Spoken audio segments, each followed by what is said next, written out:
pagi, bertemu lagi di dalam pembelajaran kita hari ini bersama saya Rosdiana Situmorang. Seperti biasa, mari kita terus mengawali pembelajaran kita dengan berdoa, mohon kekuatan kepada Tuhan.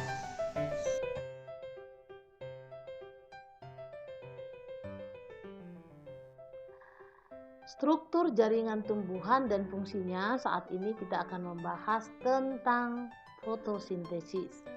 Nah, apa itu fotosintesis? Fotosintesis adalah proses pembentukan bahan organik berupa karbohidrat dengan bantuan sinar matahari, dan ini terjadi pada makhluk hidup yang memiliki klorofil. Jadi, yang berfotosintesis itu adalah tumbuhan hijau dan juga bakteri yang mengandung klorofil. Nah, klorofil ini terdapat di dalam mesofil pada daun. Nah, mesofil itu adalah bagian dari daun yang paling banyak mengandung klorofil. Karena di dalam mesofil itu terdapat kloroplas. Kloroplaslah yang memiliki klorofil. Nah, kloroplas ini dibatasi oleh membran. Ada membran dalam dan juga ada membran luar. Nah, membran dalam ini memiliki kantong-kantong yang berbentuk koin, seperti koin gitu ya, yang disebut dengan tilakoid. Nah, tilakoid inilah sebenarnya yang memiliki banyak klorofil ya. Nah, tilakoid ini berkumpul ya, namanya adalah grana. Sedangkan di dalam kloroplas yang ruang kosong selain daripada tilakoid ini yang disebut dengan stroma. Nah, grana lah nanti yang menjadi tempat terjadinya fotosintesis pada reaksi terang, sedangkan stroma pada reaksi gelap. Nah, ini dia kalau kita lihat ya, struktur daun di mana ada di sini mesofil ya, kemudian ada di bawah juga mesofil palisade dan mesofil spong. Nah, kalau kita lihat ini dia satu kloroplas ya, kloroplas ini jadi disebut dengan membran luar, kemudian ini ada membran dalamnya ya, yang merah adalah membran dalamnya. Di dalamnya terdapat tilakoid. Ini dia tilakoid. Jadi satu koin ini namanya tilakoid, sedangkan tumpukan daripada tilakoid ini namanya adalah grana atau granum. Sedangkan daerah yang tidak ada tilakoid ini, ruang kosongnya namanya adalah stroma. Jadi grana untuk reaksi terang, sedangkan stroma untuk reaksi gelap pada fotosintesis. Kita lanjutkan. Nah, di dalam membran tilakoid terdapat klorofil ya. Klorofil inilah nanti yang merupakan bahan yang menyerap energi utama, yaitu terdiri dari klorofil A dan klorofil B. Nah, kemudian klorofil A dan B ini berperan menyerap cahaya merah dengan ukuran 600 sampai 700 nanometer dan cahaya biru 400 sampai 500 nanometer. Nah, di dalam kloroplas juga terdapat pigmen berwarna kuning orange ya, yang disebut dengan karotin dan xanthofil. Jadi selain dari klorofil A dan B, di dalamnya juga terdapat karotin dan xanthofil.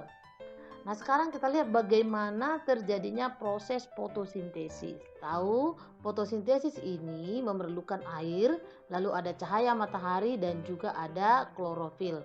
Nah, fotosintesis itu prosesnya terjadi dengan dua cara. Yang pertama namanya adalah reaksi terang dan yang kedua namanya adalah reaksi gelap. Reaksi terang adalah bagaimana tahapan energi matahari diserap oleh klorofil dan diubah menjadi energi kimia. Nah, dalam tahapan ini akan dihasilkan nanti oksigen yang dilepas ke atmosfer dan kemudian dihasilkan energi dalam bentuk ATP dan NADH. Nah, kemudian di dalam proses reaksi terang ini juga sering disebut sebagai fotolisis air karena dilakukan pemecahan air menjadi hidrogen dan oksigen. Nah, kemudian yang kedua adalah reaksi gelap. Nah, reaksi gelap ini terjadi di mitokondria. Lalu kemudian dalam reaksi gelap ini, maka energi yang dihasilkan dari reaksi terang tadi, yaitu ATP dan ADP akan dipakai dalam reaksi gelap. Kemudian di dalam reaksi gelap akan dihasilkan glukosa sebagai hasil dari fotosintesis yang kemudian nanti digunakan oleh tumbuhan atau makhluk hidup yang lain. Nah, lebih jelasnya bagaimana proses fotosintesis ini baik reaksi terang maupun reaksi gelap, mari kita lihat melalui video proses fotosintesis berikut ini.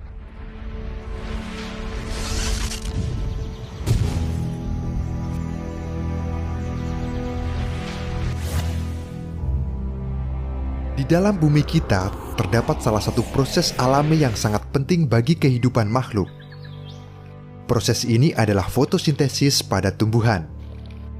Fotosintesis bermula dari bagian bawah tumbuhan, yaitu akar. Akar akan menyerap air yang berada di tanah melalui pembuluh kayu atau xilem, dan membawanya naik melewati batang dan kemudian menuju ke daun. Daun merupakan bagian yang penting bagi tumbuhan. Hasil fotosintesis yang berupa glukosa dan oksigen semua diproses di dalam daun. Bagian daun terdiri dari helai daun atau lamina yang berbentuk datar dan tangkai daun atau petiolus yang menempel pada batang dan menopang helai daun. Tidak semua tumbuhan memiliki tangkai daun. Contohnya adalah rumput. Helai daun biasanya berbentuk datar dan memiliki permukaan yang lebar. Ini berguna untuk menangkap cahaya matahari. Di dalam bagian daun terdapat beberapa lapisan, yaitu lapisan epidermis atas, jaringan mesofil, dan lapisan epidermis bawah. Lapisan epidermis atas memiliki fungsi melindungi bagian dalam dari daun. Jaringan mesofil dibagi menjadi dua bagian, yaitu jaringan tiang atau palisade dan jaringan bunga karang atau spons. Pada bagian jaringan tiang atau palisade terdapat banyak sel yang berbentuk silinder dan tersusun rapat. Di dalamnya terdapat banyak kloroplas. Sedangkan pada jaringan bunga karang atau spons memiliki susunan sel yang lebih longgar. Di bagian ini juga terdapat berkas pembuluh angkut yang terdapat pada tulang daun, di mana fungsinya adalah sebagai alat transport dan juga penguat daun. Di dalam berkas pembuluh angkut terdapat xilem atau pembuluh kayu, berguna untuk membawa serapan air menuju daun, dan floem berguna untuk menyalurkan hasil fotosintesis dari daun ke bagian yang lain. Bagian paling bawah adalah bagian epidermis bawah. Di sini terdapat banyak lubang yang disebut dengan stomata. Masing-masing stomata dikelilingi oleh dua sel penjaga untuk mengatur terbuka dan tertutupnya stomata. Karbon dioksida di lingkungan sekitar akan diserap melalui stomata, kemudian masuk ke dalam jaringan bunga karang atau spons. Selanjutnya, molekul air serta karbon dioksida dibawa ke jaringan palisade dan masuk ke dalam sel berbentuk silinder. Kloroplas kemudian menyerap kedua molekul ini. Kloroplas memiliki membran ganda yang mengelilingi stroma. Terdapat pula tumpukan membran tilakoid yang membentuk grana.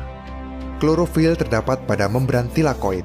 Klorofil hanya menyerap cahaya warna ungu, merah, dan biru karena warna ini memang lebih baik dari warna lain. Warna hijau pada klorofil adalah cahaya hijau yang tidak diserap oleh daun dan akhirnya sampai pada mata kita. Itulah kenapa daun berwarna hijau. Di dalam proses fotosintesis akan terjadi reaksi terang dan reaksi gelap. Reaksi terang berlangsung pada bagian grana dengan sumber energi cahaya matahari. Hasil dari reaksi ini adalah O2, ATP, dan NADPH2.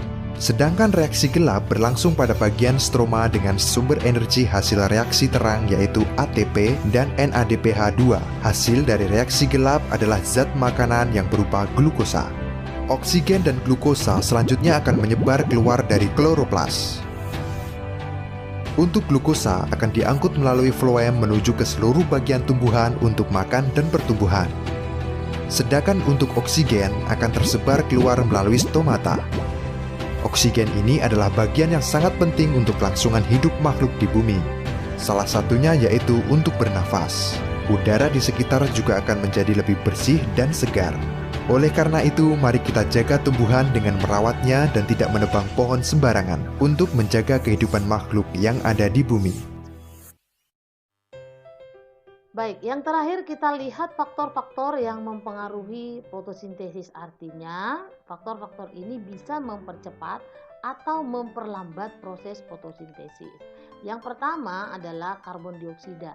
Tentu semakin banyak karbon dioksida akan mempercepat laju proses fotosintesis. Kemudian ada suhu udara, kemudian ada cahaya atau intensitas cahaya yang diperlukan di dalam proses fotosintesis. Ada air yang akan dipecah dalam fotolisis, kemudian ada kadar oksigen, dan yang terakhir adalah kandungan hara dalam tanah yang akan mempengaruhi tumbuhan di dalam melakukan proses fotosintesis. Nah, faktor-faktor inilah yang membuat fotosintesis itu boleh berjalan dengan baik. Nah, sampai di sini dulu pembelajaran kita kali ini. Semoga semakin memahami apa itu fotosintesis sebagai bagian dari struktur tumbuhan. Terima kasih. Semangat belajar!